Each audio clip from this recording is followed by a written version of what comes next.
বন্ধুদেরকে বলো কি রান্না হয়েছে। আজকে রান্না কমপ্লিট হয়ে গেছে, আজকে তাড়াতাড়ি হয়ে গেছে। তাড়াতাড়ি রান্না হয়ে গেছে। আজকে আছে যেটা মাছ ভাজা আছে, লেবু কাটা আছে, আর তেলাপিয়া মাছ বন্ধুরা। এটা এখানে আছে, এটা কি বলো তো, কি শাকের তরকারি? কুলেখাড়া শাকের তরকারি। আর আছে ফুলকপির তরকারি। দেখো বন্ধুরা, ফুলকপি আলুর তরকারি। আর আছে তেলাপিয়া মাছের ঝাল, ধনে পাতা দিয়ে সর্ষে বাটা দিয়ে তেলাপিয়া মাছের ঝাল গরম গরম। এটা কি দিয়ে করছো বলে তো? এই তেলাপিয়া মাছের ঝালটা বন্ধুরা, প্রথমে আমি কড়াতে পেঁয়াজ দিয়েছিলাম ফোড়নে, দিয়ে তারপর একটু চিনি দিয়ে দিয়েছিলাম যাতে লাল কালারটা আসে, দিয়ে একটু হলুদ দিয়ে নুন দিয়ে ভেজে তারপরে সর্ষে বেটেছিলাম, সর্ষে কাঁচা লঙ্কা বেটে সেটাকে যে পেস্টটা তৈরি করেছি সেটা এবার ঢেলে দিয়েছি, দিয়ে তারপরে একটু সামান্য রেড চিলি পাউডার দিয়ে ধনে পাতা দিয়ে নামিয়ে দিয়েছি বন্ধুরা মাছগুলো দিয়ে। আর কুলেখাড়া শাকের তরকারিটা, এটা আমি আমার শাশুড়ি মায়ের কাছ থেকে শিখেছি। এটা হচ্ছে যে কুলেখাড়া শাক আলু বেগুনের তরকারি।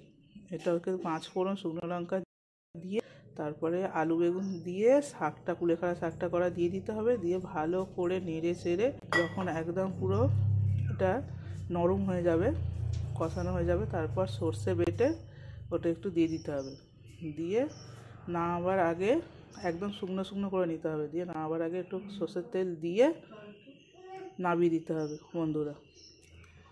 আর ফুলকপি তোমরা জানোই, ফুলকপি আলু ভেজে যেমন হয়।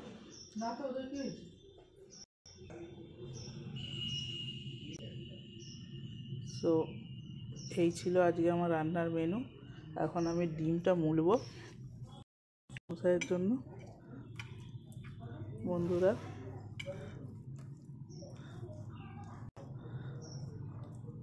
শ্বশুরমশাই ডিম মোলা খেতে খুব ভালোবাসে, আর মাছ ভাজা খেতে ভালোবাসে, মাছের টক খেতে ভালোবাসে। তো এখন একটু মাছের টক খাওয়া নিষেধ আছে বলে সেই জন্য বললো আমার জন্য মাছ ভাজা রেখে দেবে আর ডিম মুলে দেবে।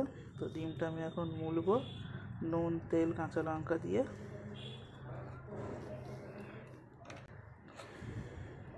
আর বন্ধুরা, এটা হচ্ছে আমার এদিকে করি আমিষের রান্নাঘর, আর ওইটা দেখছো, ওই যে গ্যাসটা, ওটা হচ্ছে নিরামিষের হয় সব কিছু।